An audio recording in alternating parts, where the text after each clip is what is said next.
नमस्कार, मैं आपका दोस्त डॉक्टर श्याम सुंदर हिस्ट्री लर्निंग में बहुत बहुत स्वागत करता हूं।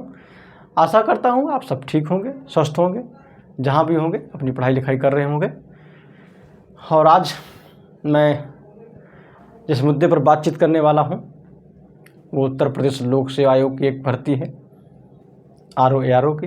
कई मित्रों ने इस बात को लेकर के मुझसे कहा है कि मैं इस पर कुछ बातचीत करूं, और मैं खुद भी लोक सेवा आयोग की जो प्रॉपर पीसीएस है, मैं उसका कई बार मेंस दे चुका हूं। मैंने जितनी भी बार मैंने 4 टाइम उसका मेंस लिखा है, 4 टाइम मैंने 4 अटैम्प्ट भी दिए हैं, तो मुझे उसके पैटर्न के बारे में जानकारी है और मैं समझता हूं इस मुद्दे पर बातचीत करने की स्थिति में हूं मैं। इसलिए पहले हम लोग ये समझ लेते हैं आरओ क्या है और कहाँ से वैकेंसी इसकी आती है और कहाँ कहाँ ये अपॉइंटमेंट इनकी होती है, फिर हम लोग बातचीत करते हैं। देखिए, लोक सेवा आयोग ये रेगुलर मोड में तो नहीं रहती है, करीब 2 साल 3 साल ऐसे। इसके पहले 21 में आई थी मुझे लगता है कि, और उसके बाद ये 21 में फाइनल हुई है एक वैकेंसी, और अब ये 23 में आ रही है। तो आरओ इसका होता है रिव्यू ऑफिसर विस्तार, और एक एआरओ होता, असिस्टेंट रिव्यू ऑफिसर। इसको बोलते हैं समीक्षाधिकारी और सहायक समीक्षाधिकारी। समीक्षाधिकारी और सहायक समीक्षाधिकारी। सहायक समीक्षाधिकारी, सहायक समीक्षाधिकारी। लोक सेवा आयोग वैकेंसी इसकी निकालता है, और 2023 की वैकेंसी का नोटिफिकेशन जैसा कि उसने एक प्री नोटिस में बोला है, अभी कुछ दिन पहले एक नोटिस आई थी, उसने कहा उसमें ये अक्टूबर के फर्स्ट वीक में आ जाएगी करीब, और 181 पोस्ट एक्सपेक्टेड है, ऐसा लोक सेवा आयोग ने अपनी प्री नोटिस में बोला है। तो ये जो समीक्षाधिकारी, सहायक समीक्षाधिकारी की भर्ती होती है, जहाँ तक मुझे जानकारी है प्रदेश में 3 ऐसे संस्थान हैं जहाँ पर इनकी अपॉइंटमेंट की जाती है। एक तो खुद उत्तर प्रदेश सरकार का अपना सचिवालय है, जहाँ पर बहुत से समीक्षाधिकारी, सहायक समीक्षाधिकारी की ज़रूरत पड़ती है, वो अपॉइंटमेंट करता है। और दूसरा खुद लोक सेवा आयोग भी अपने वहाँ समीक्षाधिकारी, सहायक समीक्षाधिकारी की अपॉइंटमेंट करता है। और तीसरा जो उत्तर प्रदेश की राजस्व परिषद है, वहाँ पर भी सहायक समीक्षाधिकारी नियुक्त किए जाते हैं। तो अभी तक जो वैकेंसी आती थी उसमें 3 संस्थानों में उनके अपॉइंटमेंट के लिए विभाग जो है दिए होते थे। तो ये जो समीक्षाधिकारी, सहायक समीक्षाधिकारी है, एक अच्छी जॉब है, और इसमें आप देखिए इसका ठीक ठाक सैलरी है। और कई बार क्या होता है, जब इसकी वैकेंसी आती है तो उसमें थोड़ा डाइवर्सिफाइड कर देते हैं। कॉमर्स वालों की कभी कभी अलग आती है, हिंदी वालों की स्पेशल करके अलग आती है, और इसी तरह से जो जनरल एग्जीक्यूटिव सामान्य रूप से जो समीक्षाधिकारी होते हैं तो उनकी अलग रहती है। तो 3-4 कैटेगराइजेशन इसमें हुआ है पोस्ट का, और 2 चरण होते हैं इसमें, एक प्रीलिम्स होता है और फिर एक मेंस होता है। इंटरव्यू इसमें नहीं होता है। और एआरओ में थोड़ा सा अंतर है। एआरओ की पोस्ट होती है उसमें ओ लेवल का एक जो कंप्यूटर डिप्लोमा है वो मांगते हैं, इसलिए उनका टाइपिंग भी होता है मेंस के बाद में। लेकिन समीक्षाधिकारी में ऐसा कुछ नहीं है। तो अगर हम समीक्षाधिकारी के पैटर्न की बात करें, हम लोग जिस पैटर्न पे पहले बात कर लेते हैं, क्या पढ़ना है और कैसे पढ़ना है। तो क्या पढ़ना है, अगर हम उस बातचीत करते हैं तो इसका जवाब हमको, देखिए क्या पढ़ना है,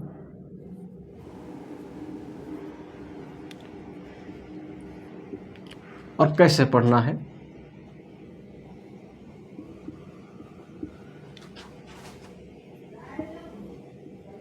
कैसे पढ़ना है और कितना पढ़ना है, ये कोई बहुत महत्वपूर्ण नहीं है, सबके लिए अलग अलग हो सकता है।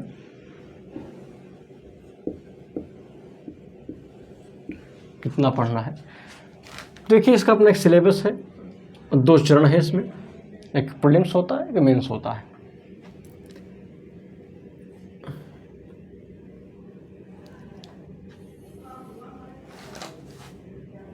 ये इसका देखिए अपना पाठ्यक्रम बताते हैं हमें। ये एक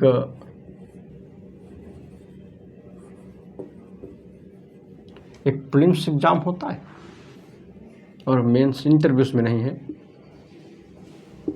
मेंस होता है। प्रीलिम्स में 2 पेपर होते हैं, एक सामान्य अध्ययन का होता है, जनरल स्टडीज़ का होता है, और एक हिंदी का होता है, जनरल हिंदी। एक जनरल हिंदी का पेपर होता है। जो क्वेश्चन का पैटर्न है वो करीब करीब सेम है जैसे ही उस अन्य परीक्षाओं का रहता है, चाहे पीसीएस प्रॉपर हो, अपर पीसीएस हो, उसका वही रहता है। और थोड़ा इसमें क्या होता है, फैक्चुअल हो जाता है। तो जो जीएस का ये है, इसमें 120 क्वेश्चन पूछते हैं, ऑब्जेक्टिव पेपर होता है, 120 क्वेश्चन होते हैं और मार्क्स भी इसके 120 ही होते हैं, 120 मार्क्स होते हैं इसके। और हिंदी में 60 क्वेश्चन होते हैं और मार्क्स भी इनके जो है 60 होते हैं।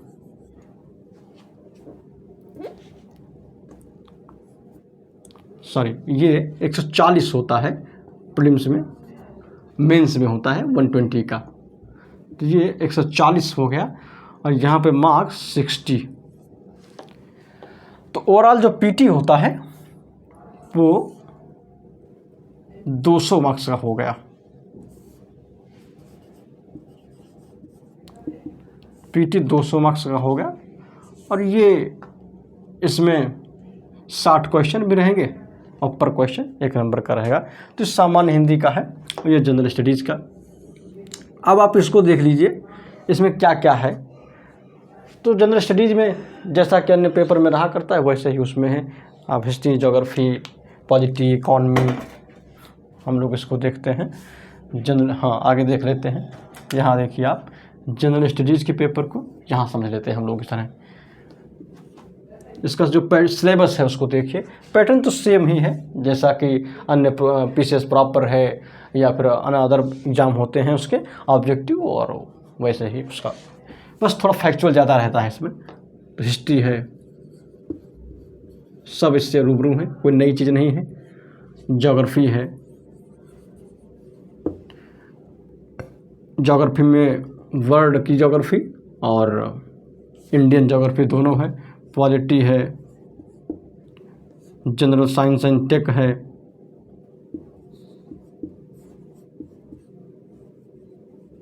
जनरल साइंस एंड टेक है, और इकॉनमी है,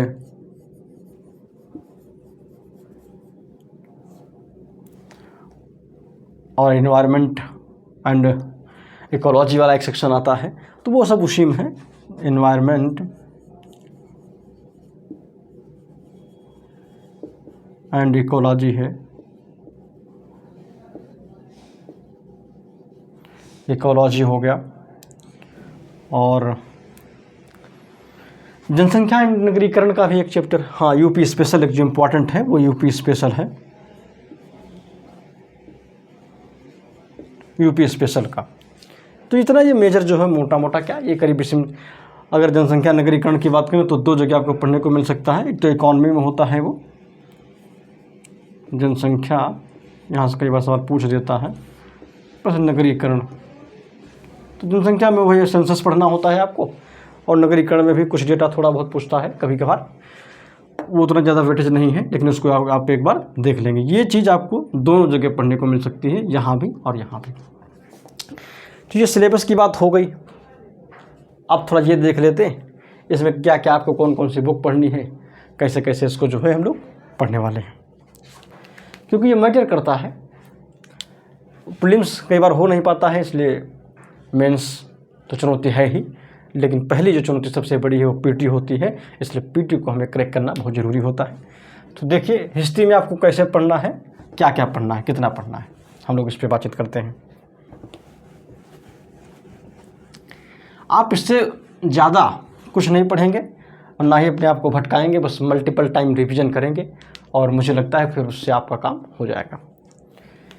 तो हिस्ट्री की अगर हम बातचीत करें, जो मैंने रणनीति अपनी अपनाई है, मैंने 4 टाइम UPPSC का अटैम्प्ट दिया है और 4 टाइम भी मैंने मेंस भी लिखा है। तो 4 जो चारों बार मेरा PT कभी नहीं फेल हुआ और मुझे करीब हमेशा एक सेफ जोन में रहता था। GS में हमेशा ठीक ठाक स्कोर मेरा रहता था। तो ये जो हिस्ट्री है, आप इसमें 3 चीज़ें फॉलो करेंगे, ज़्यादा कुछ नहीं। देखिए, प्रीवियस ईयर क्वेश्चन,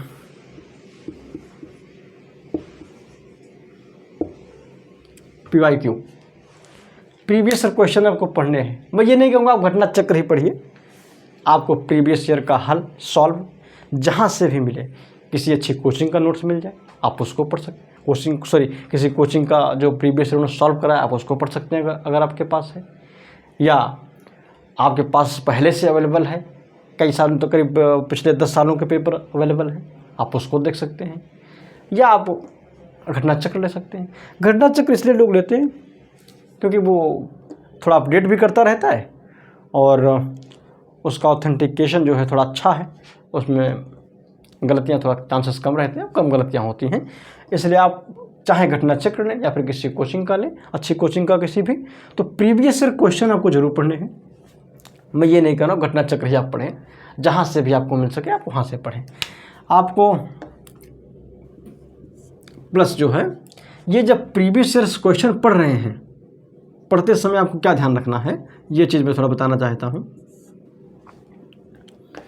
पढ़ते समय आपको ये ध्यान रखना है कि जब इसको आप पढ़ें तो ये एनालाइज करें कि कहाँ से ज़्यादा क्वेश्चन आ रहे हैं, हमारे गलत भी हो रहे हैं। तो वो सेक्शन जो इम्पॉर्टेंट है किंतु अपने को कंफ्यूज कर देता है, तो वो सेक्शन हमें पेपर से ही नोट डाउन करते चलना है। हमको कुछ ऐसे सवाल हैं, कुछ ऐसे क्वेश्चन हैं जो बार बार पूछे जा रहे हैं, कुछ ऐसे टॉपिक हैं जहाँ से बार बार बदल बदल के सवाल पूछ रहा है, तो वो टॉपिक और प्लस वो क्वेश्चन जहाँ से राउंड फिगर आसपास करीब क्वेश्चन पूछा जाता है, हमको अलग से A4 साइज चाहे ले या कॉपी बना लें, कुछ भी नोट डाउन कर ही लेना है। पहला काम तो ये, वरना सिर्फ PYQ पढ़ते चले गए 2-3 बार, तो मैं समझता हूँ उससे उतना बेहतर आउटपुट आप नहीं निकाल पाएंगे। तो प्रीवियस ईयर क्वेश्चन पढ़ना है और प्लस पढ़ते समय जो इंपॉर्टेंट मैं चीज़ बताई है उसको आप नोट डाउन करेंगे। एक तो काम ये करना हिस्ट्री में है, दूसरा ये काम हालांकि सब में करना है, दूसरा काम क्या करना है आपको और क्या पढ़ना इसके लिए है, एक बुक सिर्फ आपको मैं बता रहा हूँ, आप वो पढ़ेंगे, कोई किताब नहीं पढ़ेंगे आप, क्योंकि जितने ज़्यादा मोटी मोटी अलग अलग बुक बता दूँ आपको, बुक तो बहुत सारी मार्केट में है, लेकिन वो मैं समझता हूँ ना ही तो बहुत समय है और ना ही आपको ज़्यादा पढ़ने की ज़रूरत है। आप एक किताब पढ़ लें किरण कंपटीशन की,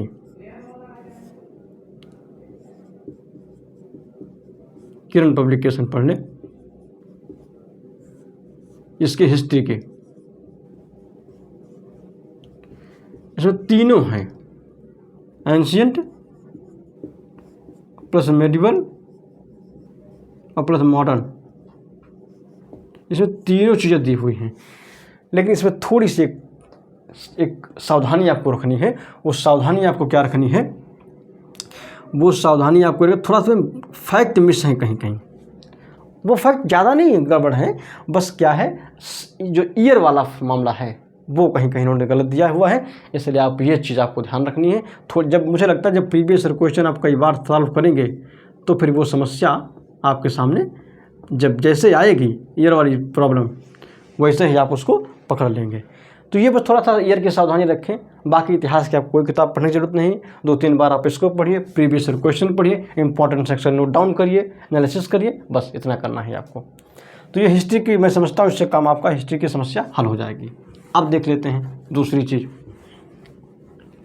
इसके बाहर आप कहीं नहीं जाएंगे। हाँ, मेरे चैनल पे आपको कुछ वीडियो मिलेंगे, मैंने जो भी टॉपिक कवर किया है, आप अगर वो टॉपिक देख ले रहे हैं तो उसकी किताब या फिर उसका कुछ भी अलग से पढ़ने की जरूरत नहीं है, सिर्फ प्रीवियस ईयर क्वेश्चन लगाइए और जो टॉपिक मैंने अपने चैनल पे कवर करा दिए हैं, जैसे मैंने फर्स्ट यूनिट जो मॉडर्न इंडिया के है कवर करा दिए हैं, भारत में यूरोपीय कंपनियों का आगमन और उनका विस्तार, आप वो जो यूनिट देख लेंगे, फिर उसके लिए कोई किताब कोई नोट्स किसी का कुछ पढ़ने की जरूरत नहीं, उसको पढ़िए, प्रीवियस क्वेश्चन लगाइए।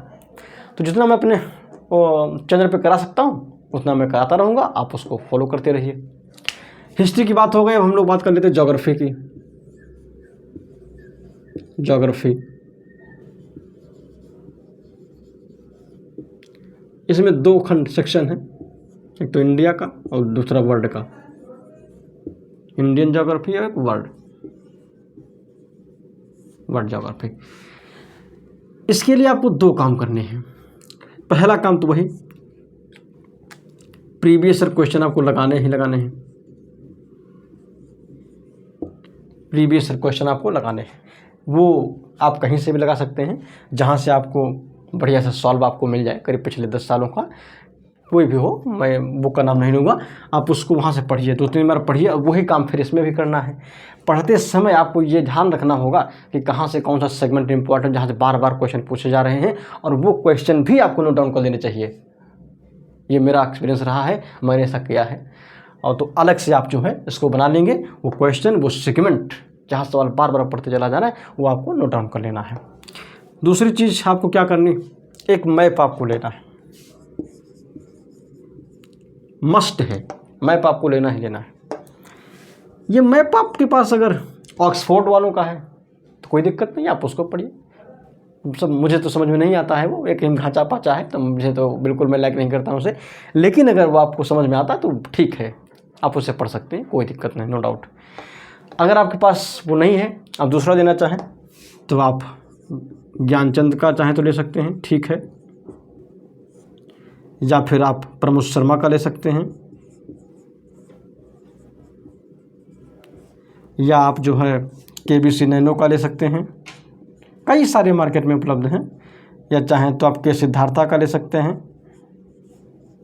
लेकिन मैप एक मस्ट है, आपके पास होना ही चाहिए। तो ये मैप हो गया, प्रीवियस ईयर क्वेश्चन हो गया। अब एक चीज़ आपको और करनी है, ये जब लेंगे तो यहाँ वर्ल्ड और दोनों में, दोनों जो कोई भी मैप लेंगे तो वर्ल्ड का भी होगा उसमें, और ये जो है यहाँ इंडिया का भी होगा। तो एक तो ये चीज़ आपको करनी है, मैप वाला। तीसरा एक और चीज़ आपको क्या करनी, एक बुक आपको पढ़नी है कोई भी। हालांकि मैंने बता दिया है कि ये जो सेगमेंट होगा RO को दृष्टिकोण से 80% यहाँ से कवर होगा,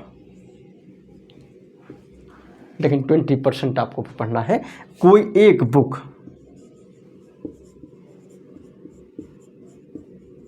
एक बुक,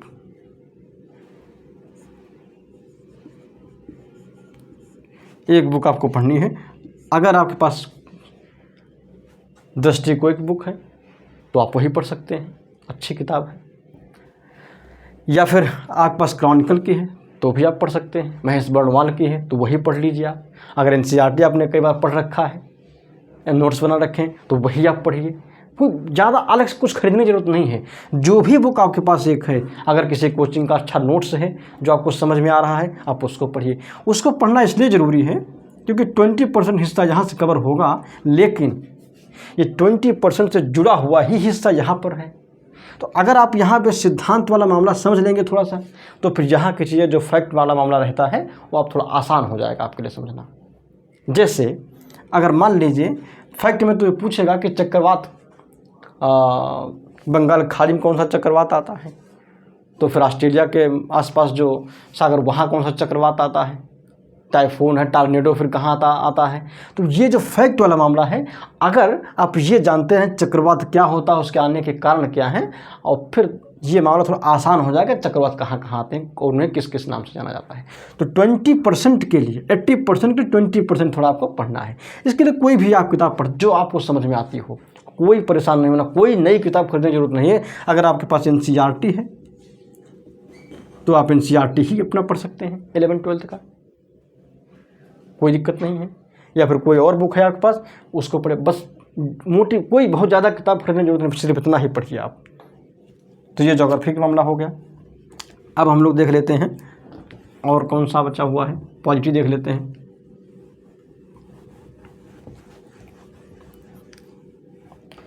देखिए पॉलिटी में क्या है। पॉलिटी फिर वही, एक तो प्रीवियस ईयर सवाल आपको लगाने ही लगाने हैं, प्रीवियस ईयर क्वेश्चन आपको हल करने हैं, और वही सावधानी फिर रखनी है, प्रीवियस ईयर क्वेश्चन पढ़ना है और प्लस वो सेक्शन और वो क्वेश्चन जहाँ से बार बार उनके आने के चांसेस हैं और आए भी हैं। आपको नोट डाउन कर देना, अलग एक कॉपी हो या A4 साइज शीट पे, आप जैसा भी आपको ठीक लगे आपको उसको करना ही करना है। दूसरी चीज़ आर्टिकल। अब आर्टिकल हालांकि कम पूछ रहा है लेकिन आपको पढ़ने हैं ये आर्टिकल। आप चाहें तो अलग से नोट डाउन कर लें और उनको उस तरह पढ़ सकते हैं। आप चाहें तो 3-4 पेज पर लिख सकते हैं या फिर जो एक चार्ट आता है वो भी आप खरीद करके। लेकिन ध्यान रहे यहाँ से सवाल पूछे जाने के चांसेस बराबर रहते हैं और पूछे भी गए हैं, तो ये और ये अलग मामला है। अब मामला देखिए सिद्धांत वाला आता है, जो मेजर पार्ट हमारा है, वहाँ पर हम क्या पढ़ना है। एक आपको किताब पढ़नी है, एक आपको जो है बुक पढ़नी है, एक बुक पढ़नी है। ये तो आपको हर जगह से मिल जाएगा लेकिन इस पर थोड़ा सा आपको काम करना होगा। वो क्या बुक आपको, अगर आपके पास लक्ष्मीकांत है,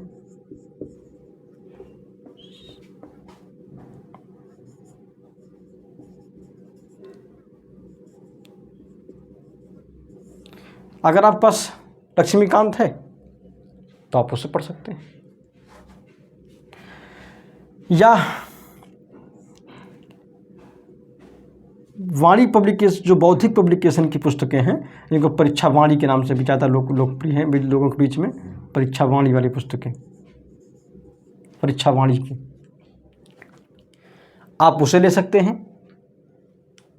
जो भी आपको ठीक लगे। मुझे ये वाणी की किताब नहीं पसंद है, मैं इसे नहीं पढ़ता, और सब फैक्ट उन्होंने थोड़ा ज़्यादा दिए हुए हैं, लेकिन अगर आपको किताब अच्छी लगती है तो आप पढ़िए उसको, नो डाउट वो किताब अच्छी है। तो अगर ये दो में से, इसमें थोड़ी आपको सावधानी रखनी होगी लक्ष्मीकांत में, चूँकि ये पीटी और मेंस दोनों को पर्पज से लिखी गई है, इसलिए आपको इसमें वही सेक्शन पढ़ने हैं जो पीटी के जो है एग्ज़ाम के पॉइंट ऑफ व्यू से इम्पॉर्टेंट है, बाकी सेक्शन आपको छोड़ दे रहे हैं। तो ये चीज़ आप ध्यान रखेंगे, इसमें भी यही सावधानी रखनी है।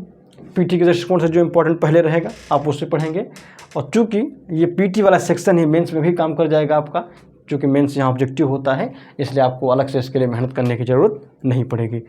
तो पॉलिटी में इतना काम कर लेंगे आप, तो मुझे लगता है आपका काम हो जाएगा। इसके अलावा कुछ पढ़ने की जरूरत नहीं, कोई मोटी किताब या कोई किसी, हाँ ये जो मैंने बताया है परीक्षा वाणी और लक्ष्मीकांत, इसकी जगह अगर आपके पास किसी अच्छी कोचिंग का नोट्स है तो आप उसे प्रेफर कर सकते हैं, कोई दिक्कत नहीं है उसमें। अगर आप कहेंगे तो इस पर हम अलग से वीडियो फिर बना लेंगे कि किस किस सेक्शन में क्या क्या इंपॉर्टेंट है और उसे कैसे कैसे पढ़ें, तो आप मुझे कमेंट सेक्शन में बताइएगा अगर कोई प्रॉब्लम आती है।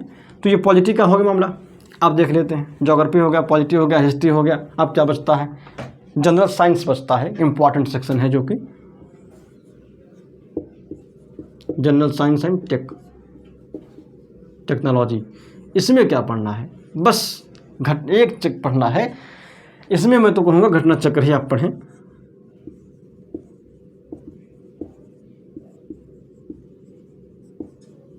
इसमें घटना चक्र आप पढ़ें, एक उसका हल, सॉल्व, प्रीवियस ईयर का सॉल्व पढ़ें इसको। जनरल साइंस इसके अलावा कुछ भी पढ़ने की जरूरत नहीं है आपको। टिक वाला पोर्शन जो है इसके लिए आप कुछ स्टैटिकल पार्ट है थोड़ा सा, अगर आपने बिल्कुल नहीं पढ़ा है तो आपको कहाँ पढ़ना है, इसी में जो टेक्नोलॉजी का एक सेक्शन दिया उसको पढ़ लेना है। अन्यथा आपको जो टेक्नोलॉजी का सेक्शन है वो सिर्फ करंट का पूछेगा, टेक्नोलॉजी वाला सिर्फ करंट इवेंट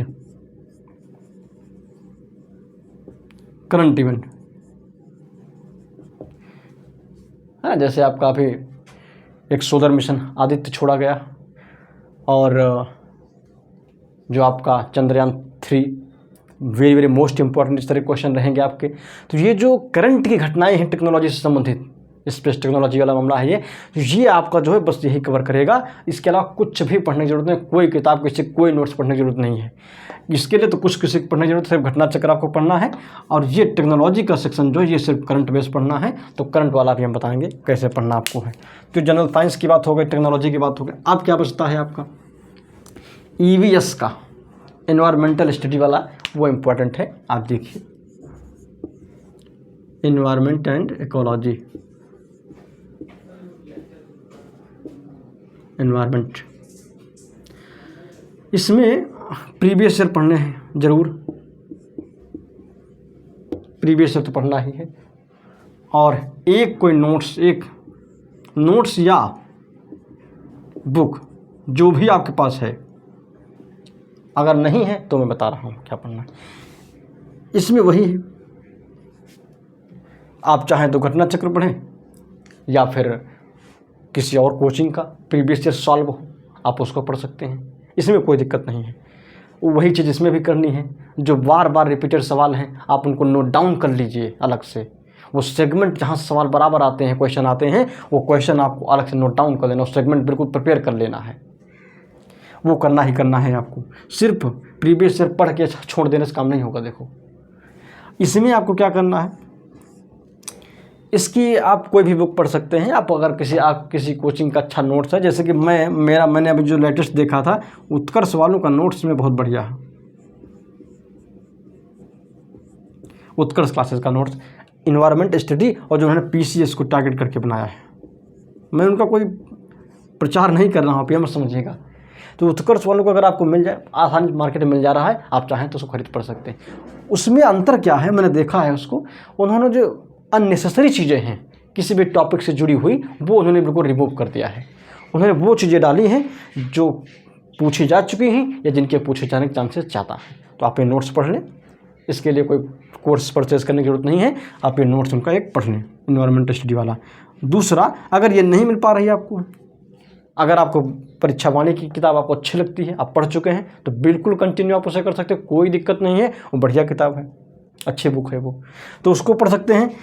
या अगर आपने दृष्टि वालों का या फिर किसी अच्छी कोचिंग का कोई बुक या फिर मैगजीन वगैरह उस तरह से जो उन्होंने निकालते हैं अपना, या फिर विजन का अपना जो वो होता है वो पढ़ चुके हैं, तो उससे ही आप कंटिन्यू कर सकते हैं, वो सब बढ़िया है। लेकिन थोड़ी सावधानी आपको रखनी होगी यहाँ पर, क्योंकि उन पर अननेसेसरी डाटा बहुत सारा है जो एग्जाम में नहीं पूछा जाता है, उस चीज़ को आपको स्किप करना होगा।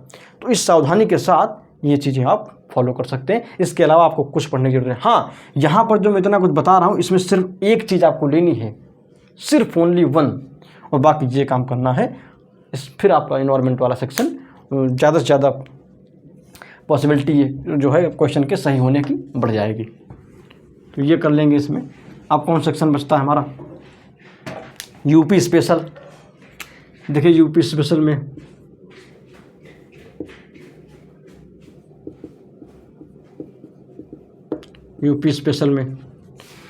यूपी स्पेशल में आपको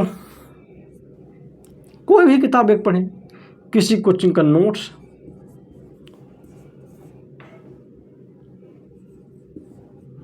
जो ठीक है अच्छी कोचिंग का,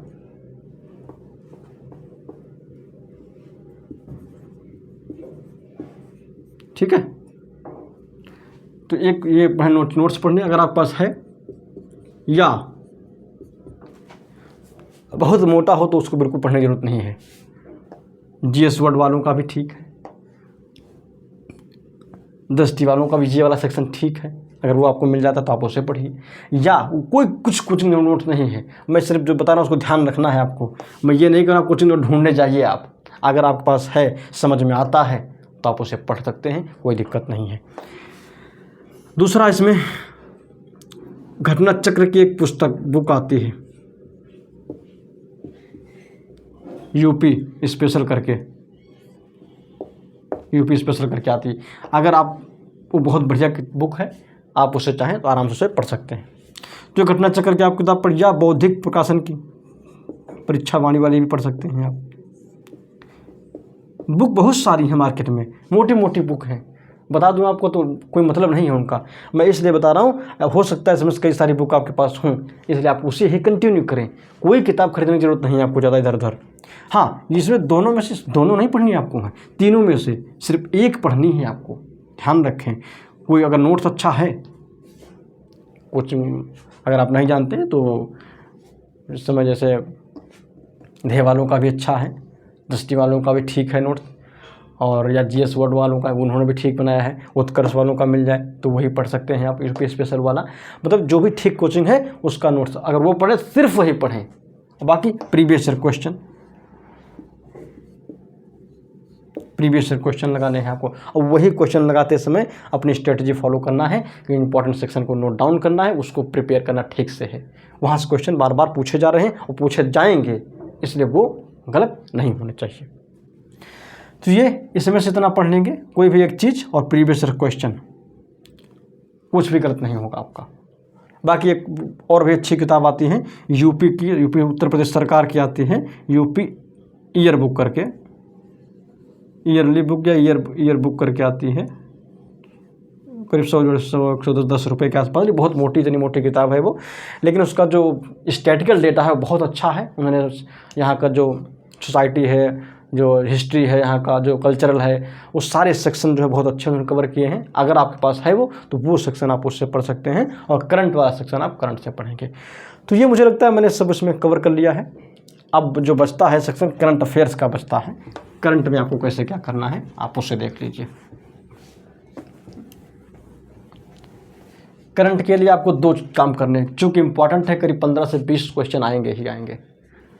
एक और भी रहता है सामान्य बौद्धिक क्षमता वाला सेक्शन, उसके लिए मैं समझता हूँ बहुत ज़्यादा अलग से समय देने की कोई ज़रूरत नहीं है। 2-3 सवाल आएंगे, 3-4 सवाल, उसमें से 1-2 आप कर ही लेंगे। अगर आपका अच्छा है तो वो सेक्शन आप और ठीक कर लेंगे। उसके लिए बहुत परेशान होने या अलग से पढ़ने की कोई ज़रूरत नहीं है। करंट अफेयर्स की बात करते हैं।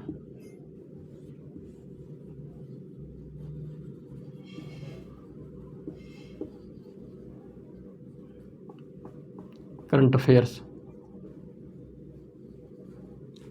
अफेयर्स की बात करें हम, इसमें आपको 3 चीज़ें करनी है।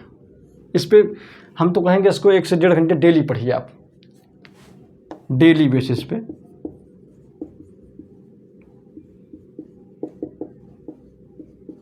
एक से 1.5 घंटे आपको पढ़ना ही पढ़ना। इसमें जो शामिल करिए आप, पहले न्यूज़ आपको सुनिए डेली। न्यूज़ में आपको मैं 2 सोर्स बता दे रहा हूँ, आपको भटकने की कोई ज़रूरत नहीं है। एक 15 मिनट का आता है ऑल इंडिया रेडियो का, आप इसे सुन लें, शाम को 8:45 बजे आता है डेली। और अगर आपका समर्थ में रहता है और बढ़िया आप जानकारी चाहते हैं वर्ल्ड वाइड वैश्विक लेवल की भी, तो आप BBC हिंदी दिन भर सुने।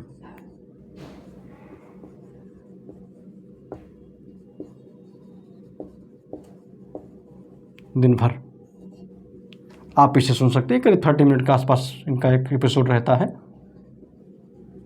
30 मिनट का। एक तो आप ये काम करेंगे, एक काम आप और करेंगे, एक न्यूज़पेपर पढ़ेंगे आप।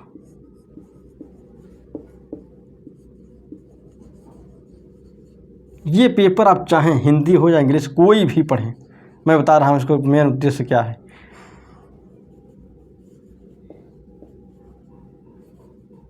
या हिंदी या इंग्लिश कोई भी पढ़ें, इसका उद्देश्य आपका यहाँ करंट तैयार करना नहीं है। देखो हमारा जो बताने का उद्देश्य है, यहाँ से करंट तैयार नहीं होगा आपका। होगा क्या, जब आप यहाँ न्यूज़ में वो चीज़ सुन चुके होंगे या यहाँ न्यूज़ में सुन चुके होंगे, अपनी सुविधा अनुसार कोई भी आप चुनाव कर सकते हैं। और वही चीज़ जब सुन चुके होंगे, सुबह फिर एक बार पेपर में उसको देख लेंगे, तो उस चीज़ से आप फेमिलियर हो जाएंगे। और फिर एक आप मंथली मैगजीन लगा लीजिए, या मंथली ना भी मैगजीन, कोई दिक्कत नहीं, आप मंथली ना लगाइए। जब एग्ज़ाम आए तो 1 महीना पहले, 15 दिन पहले, जब भी एक उसको टारगेट करके कोई भी मैगजीन आ जाए, आप उसको पढ़ेंगे। लेकिन जब आप ये डेली कार्यक्रम करीब 1 से 2 से 3 महीना कर चुके होंगे, तो यकीन मानिए इसमें आने वाला करीब 70% डेटा, 70% चीज़ें वो पिछले 6 महीने का भी होगा, तभी सब कुछ रिवाइज हो चुका होगा 3 महीने के अंदर। तो ये 3 चीज़ें आप ज़रूर करना है। और फिर करंट के लिए लास्ट में आपको जो मैगजीन आता है, अगर आप डेली नहीं पढ़ पाते हैं, डेली पढ़ते हैं मैगजीन मंथली वाली, तो ठीक है, नहीं पढ़ते तो भी बहुत परेशान होने की कोई ज़रूरत नहीं है। अगर आप ये 3 काम करते हैं, कोई न्यूज़ सुन लें, एक पेपर पढ़ लें, और इस तरह अगर आप करते हैं, तो मैं समझता हूँ करंट से आप फेमिलियर हो जाएंगे और ज़्यादा से ज़्यादा क्वेश्चन आप टेकल कर सकते हैं। तो ये आप इतना कर लीजिए, करंट आपकी जो समस्या है वो हल हो जाएगी। बाकी बहुत ज़्यादा परेशान होने की कोई ज़रूरत नहीं है। तो इससे मैं समझता हूँ GS में आप एक ठीक ठाक स्कोर कर लेंगे। और 140 में अगर आप 80 + 90 के आसपास कर लेंगे, 80 कर लेंगे आप GS में, 80 कर लें, और फिर 50+ आप कर लेंगे उसमें क्या नाम हिंदी में, तो फिर मामला आपका हल हो जाएगा। तो GS पे हमने बातचीत कर ली, अब हिंदी पे हम लोग बातचीत कर लेते हैं। तो हिंदी पे देखिए, यहाँ पर मैंने बताया है 60 मार्क्स का आता है और इसमें 60 क्वेश्चन होते हैं। तो क्या क्या है इसमें, एक तो पर्यायवाची का है, इसमें 6 खंड है। एक तो पर्यायवाची है जिसमें 10 सवाल आएंगे, 10 क्वेश्चन आएंगे। एक विलोम शब्द है, यहाँ से भी 10 क्वेश्चन पूछे जाएंगे। तत्सम तद्भव है,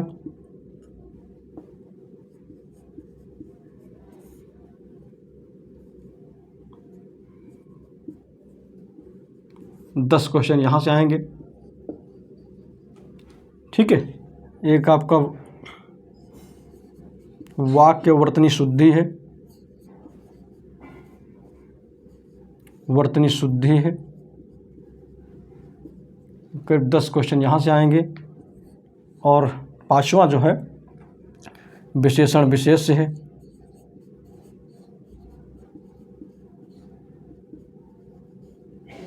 विशेषण विशेष्य है, विशेष्य है। 10 क्वेश्चन यहाँ से आएंगे। और एक जो सेक्शन है वो है अनेक शब्दों के लिए एक शब्द, वन वर्ड सब्स्टिट्यूट जिसको बोलते हैं। अनेक शब्दों के लिए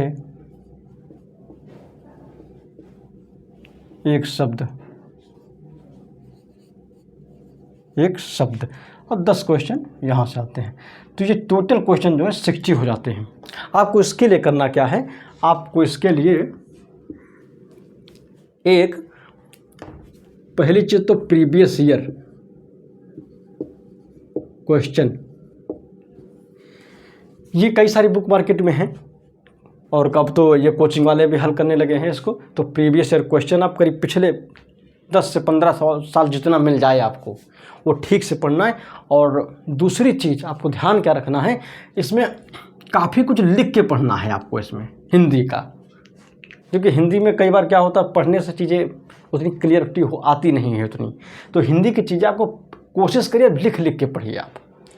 कई सारे यूट्यूब पे भी चैनल हैं जो हिंदी अच्छी पढ़ा रहे हैं, आप चाहें उसको पढ़ सकते हैं वहाँ से, या फिर किसी कोचिंग का प्रीवियस सॉल्व मिल जाता है आप उसको करेंगे। एक काम। दूसरा काम एक और करना है, एक आपको बुक पढ़नी है।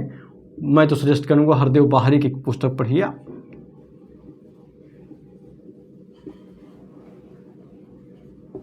हरदेव बाहरी, आप इनकी एक किताब आती है हिंदी की, आप हिंदी की किताब बहुत कलेक्शन भी इनके में दिया हुआ है, अच्छा है।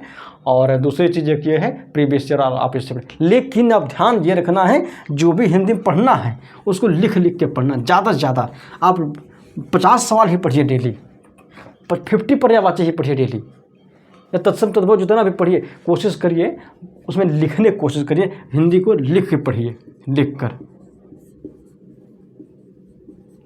कर पढ़ना है, हिंदी को लिख कर पढ़ना है।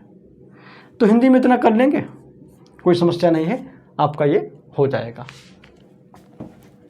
तो ये हमने बातचीत कर ली कि क्या क्या पढ़ना है। अब अगर हम लोग बातचीत करें कि कैसे पढ़ना है, थोड़ा सा एक टाइमिंग फ़िलहाल तो आप अपनी सुविधा अनुसार ही बनाइएगा, लेकिन फिर भी अपने दिन को आप विभाजित करिए। पहले न्यूज़ से आप चाहें तो सुबह न्यूज़पेपर शुरुआत कर सकते हैं, और कुछ सेक्शन इसको न्यूज़ वाला इतना मॉर्निंग करेंगे, और बाकी जो शेष न्यूज़ का रहेगा वो इवनिंग में, आप इवनिंग में कर लेंगे उसको। तो न्यूज़, इसके बाद में कोई भी अपना सब्जेक्ट या हिंदी जो ठीक लगता है, हिंदी को हम कहेंगे आप 2 घंटा आप दीजिए डेली, 2 आवर, ये हिंदी को आप सिर्फ इतना देना, हिंदी को 2 घंटे आप डेली दीजिए। बाकी आप 6 घंटे, ये भी इसी में कवर हो जाएगा, 6 घंटे, ये 6 घंटे आप जीएस को देंगे। तो उसमें 1 से 1.5 या फिर 1.5 से 2 1.5 घंटे बहुत है, 1 सवा घंटे आप पढ़ेंगे न्यूज़पेपर और आधे घंटे आप न्यूज़ सुनेंगे, बस। इससे ज़्यादा बहुत परेशान तनाव लेने कोई जरूरत नहीं है उसमें, फिर इससे आपका काम हो जाएगा। बचेगा ये 4 साढ़े 4 घंटे, इसमें 2-2 घंटे का आप सब्जेक्ट का अपना जो है रूटीन सेट करिए और 2-2 घंटे के हिसाब से आप जब चलेंगे तो 3 महीने के अंदर जो हिस्ट्री, पॉलिटी, ज्योग्राफी है वो आपका सब कवर हो जाएगा। तो 2-2 घंटे के 2 बैच सब सेट करिए, 2 आवर के 2 सब्जेक्ट।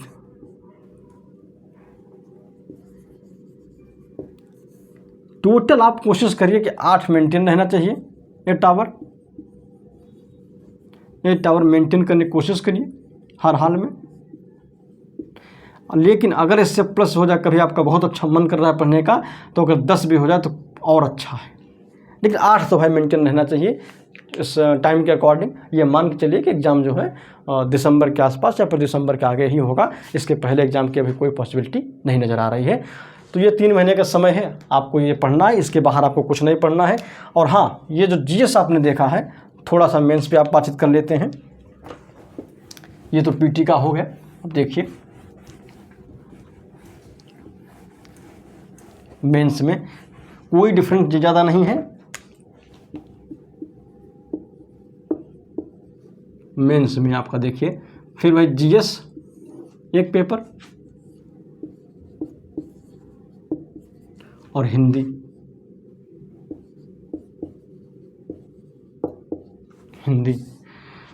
जीएस में आपको 100 ऑब्जेक्टिव रहेगा, 120 क्वेश्चन आएंगे, 120 ही मार्क्स होंगे उसमें, और ये ऑब्जेक्टिव होगा। तो ये जो आपने पीटी के लिए पढ़ा था पहले, पीटी वाला सेम सिलेबस और सेम करीब करीब क्वेश्चन रहेंगे। थोड़ा सा इसमें कहते हैं कभी कभार जो स्टैटिकल वाला रहता है, वो मैथमेटिकल वाला डेटा, मेंटल एबिलिटी, कुछ क्वेश्चन कभी कभी कहते हैं 4 से 5 सवाल या डाल देते हैं इस तरह से, तो उसको आप चाहें तो देख सकते हैं। मेंस का जो प्रीवियस क्वेश्चन पेपर है आप उसको देख लीजिए। बाकी सेम सिलेबस है, क्वेश्चन का पैटर्न सेम रहेगा और कोई इसमें दिक्कत नहीं है। बस आप वो जो तैयार करेंगे पीटी वाला, आपका उसी से मेंस प्रिपेयर हो जाएगा। तो आपको ये जीएस जब भी पढ़ें तो ये आप अपने मन में सोच करके चलें कि मैं जीएस, पीटी और मेंस दोनों के लिए पढ़ रहा हूँ। हिंदी का मैंने बताया था तुम्हें, जो 60 क्वेश्चन का हिंदी था एक पेपर, तो वही होगा 60 क्वेश्चन, सॉरी 60 मार्क्स होंगे। वही जो उसमें 60 क्वेश्चन थे, अब यहाँ पे वो 60 मार्क्स तो उतने रहेंगे, लेकिन क्वेश्चन नंबर ऑफ क्वेश्चन उसमें बदल जाएगा। अब 30 क्वेश्चन आएंगे, लेकिन सेम टॉपिक रहेंगे, पीटी वाले ही 6 टॉपिक रहेंगे। ऑब्जेक्टिव रहेगा जी, एक सब्जेक्टिव पेपर होगा हिंदी का आपका, एक सब्जेक्टिव होगा आपका, उसमें आपके मार्क्स रहेंगे करीब 120 मार्क्स का। तो उसमें वही एक पैसेज आता है, एक पैराग्राफ होगा इसमें, देख लीजिए, एक पैसेज और इसी से कुछ क्वेश्चन और उसका टाइटल और रेखांकित पदों की कुछ व्याख्या करने को देता है। तो ये रहेगा करीब 15 से 20 मार्क्स का। और एक और दूसरा रहता है जो मेजर टॉपिक है, वो रहता है पत्र लेखन। इसमें सरकारी पत्र है, अर्ध सरकारी क्या है, अनुस्मारक क्या है, टिप्पण क्या है, परिपत्र क्या है, तो ये सब चीज़ें इसमें पूछी जाती हैं। और एक तीसरा सेक्शन जो है, देखिए कुछ शब्द एक चीज़ देता है वो इंग्लिश, कुछ शब्दावलियाँ देता है, जब वो कहता है इंग्लिश से हिंदी में ट्रांसलेट करिए, और कुछ 5 शायद देता है, वो कहता है कि इंग्लिश से हिंदी, और फिर 5 देगा हिंदी से इंग्लिश ट्रांसलेट करनी है। और फिर 1 या 2 क्वेश्चन वो कभी क्या वो कंप्यूटर से देना होता है, तो देता है, लेकिन मेंस में है कंप्यूटर। तो 5 आप उसको ध्यान रखेंगे। तो इतना ये रहता है ट्रेडिशनल में। एक पेपर एस्से का होता है, एस्से का एक पेपर होगा, ये इसमें 3 एस्से पूछे जाएंगे, और इसकी जो लिमिट होगी, वर्ड लिमिट होगी एस्से की, देखिए 3 एस्से पूछे जाएंगे और इसकी वर्ड लिमिट 600 शब्दों की होगी, 600 शब्दों में पूछे जाएंगे। 3 इससे पूछे जाएंगे। और समय इसके लिए टाइमिंग 3 घंटे का देते हैं वो। एससी में आपको क्या करना है, एससी मुझे ठीक नंबर मिले हमेशा। एससी में आपको करना ये है, पहली चीज़ तो आपको मैटर आप खूब पढ़िए। समस्या एक बड़ी जो आ रही है वो मैटर क्या आ रही है कि क्या लिखें, समझ में नहीं आता है टॉपिक पे। तो आप विभिन्न टॉपिक्स पे जो इन्होंने टॉपिक्स में दे रखे हैं, बाकायदा उनका अपना सिलेबस है, और वही जो सब टॉपिक वही पीसीएस में भी है, वही समीक्षा अधिकारी और सहायक समीक्षा अधिकारी आरओ में भी वही है। तो वो टॉपिक जो हैं उन टॉपिक से रिलेटेड कुछ टॉपिक आप सेलेक्ट कर लीजिए, सब टॉपिक, और उनको आप बार बार पढ़िए, ताकि किसी भी मुद्दे पर आपकी एक अपनी राय बन जाए, कुछ आपके पास उस पर लिखने के लिए होना चाहिए आपके पास। वो होता नहीं है, और फिर कैसे लिखें इसी के लिए परेशान रहते हैं।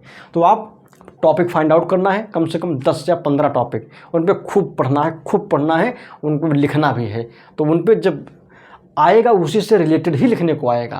तो मान लीजिए आप कोई भी टॉपिक लेते हैं तो वही बस उसमें प्रियम्बल है, बाकी उसके आपको ऐसा कोई चीज़ है ही नहीं जो सोसाइटी से होगा, पॉलिटिक्स से होगा, या फिर पर्यावरण से होगा, कहाँ से आएगा कोई चीज़।